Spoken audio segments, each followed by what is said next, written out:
আমাকে কেউ জিজ্ঞেস করে যে তুমি কোথায় পড়ো, আমার স্মরণ পাচ্ছে আমি মাদ্রাসা বলে কথা বলছি, স্মরণ পাচ্ছে না। আপনি বুক খুলে বলবেন আমি হাফেজে কোরআন হতেছি, আমি মাদ্রাসায় পড়ি, আমি হলো শ্রেষ্ঠ ব্যক্তি। আমি কি বলতে পারবেন না বলেন তো? আমি মাদ্রাসায় পড়ি, আমি কোরআনের হাফেজ, আমি শ্রেষ্ঠ ব্যক্তি, আমার মতো এরকম দুনিয়াতে কেউ নাই। এই কথা কে বলেছেন? আমার নবী, বিশ্ব নবী হযরত মুহাম্মদ রাসূলুল্লাহ। কথা সত্য না মিথ্যা?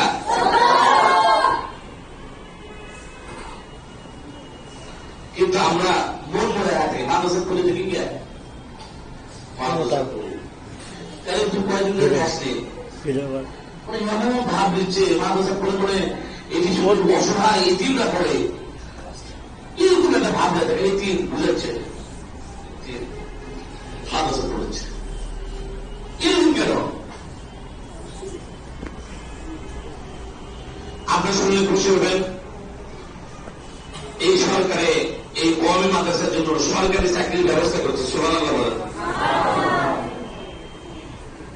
আজকে এটা চালু, আজকে এটা গেজেট পাস করছে।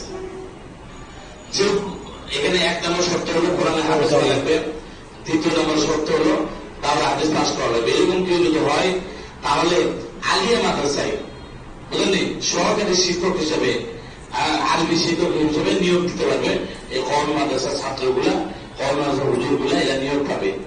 এরা কিন্তু আগে ছিল না, এরা কিন্তু আগে কি ছিল না, এখন নতুন করে এটা চালু করেছে। যারা সুশীল সমাজ আছে তারা বলে যে এই মাদ্রাসাগুলো পড়ে কি হবে। আমার বাবার সাথে আমি ছোটবেলায়, আমার বাবা তো ইঞ্জিনিয়ারিং কলেজে চাকরি করতো, ছোটবেলায় চাকরি গেছি। বিভিন্ন স্যারেরা কলিং বলে একসাথে বসে না, গল্প করে না, এই তোমার ছেলে কোথায় পড়াচ্ছ? ওই করে আমি বিএম স্কুলে পড়াচ্ছি। এই তোমার ছেলে কোথায় পড়াচ্ছ? বলে আমার ছেলেকে আমি কর্টিয়া স্কুলে পড়াচ্ছি। আর তোমার ছেলে কোথায় পড়াচ্ছ? একটা স্কুল আছে সেখানে পড়াচ্ছি। তোমার ছেলে কোথায় পড়াচ্ছ? আর্মি ক্যান্টনমেন্টে পড়াচ্ছি। তোমার ছেলে কোথায় পড়াচ্ছ? বলছে আমি পুলিশ লাইনে পড়াচ্ছি। কি লাইনে? Police line. বুঝলেন? আমার আব্বা ওই ইঞ্জিনিয়ারিং কলেজে বলতেছিল যে আমার ছেলেকে আমি মাদ্রাসায় পড়াচ্ছি। কারণ কোথায় পড়াচ্ছি? কোথায় পড়াচ্ছি রে?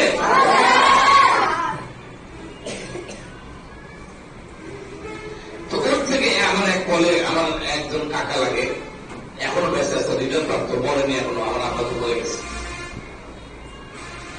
ওই বলছিল যে তোমার ছেলেকে তুমি ভিক্ষার পড়াচ্ছ, তোমার ছেলে ভিক্ষা করে খাবে, তোমার ছেলে যে পড়াচ্ছ এই পড়া তুমি কি করে খাবে দুনিয়ায়?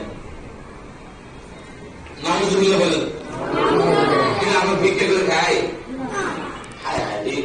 যে সুখে শান্তিতে থাকি, বিশ্বাস করেন একটা ভ্যান চালক থেকে আমরা সব শান্তিতে আছি, দিন যাচ্ছে, টাইম মতো খাবার খাইতেছি, ফ্যানের নিতে বসে আছি, এসি চালাচ্ছি, আল্লাহর কোরআন, শ্রেষ্ঠ কোরআন পড়াচ্ছি।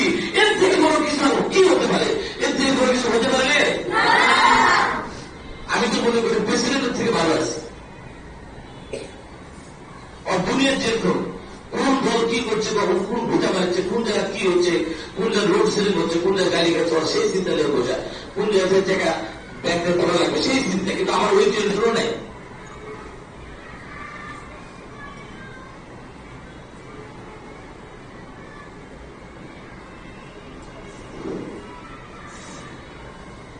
আমার আব্বার ওই কলে করবে, আমার আব্বাকে প্রশ্ন মারলো। আমার আব্বা বিবাহ করার পরে 20 বছর পর্যন্ত কোন সন্তান নেই। কয় বছর বলেন? কয় বছর? কথা বলবেন, কথা বললে মনোযোগ হয়, নাহলে আরেক দিকে চলে যাবে। ওদের ছেলে ওদের আব্দুল্লাহ, মোটা যারা মোটা বাচ্চা হয় এরা কম পড়ে এবং দুষ্ট হয়।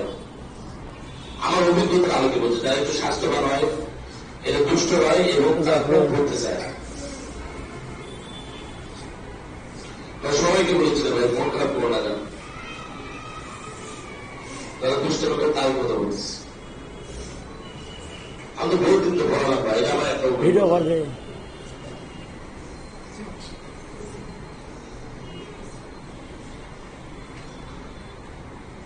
20 বছর পরে আমার এক মামা আছে 3 চিল্লাতে বাড়িতে আম্মা শুধু কান দিয়ে যে সন্তান হয় না।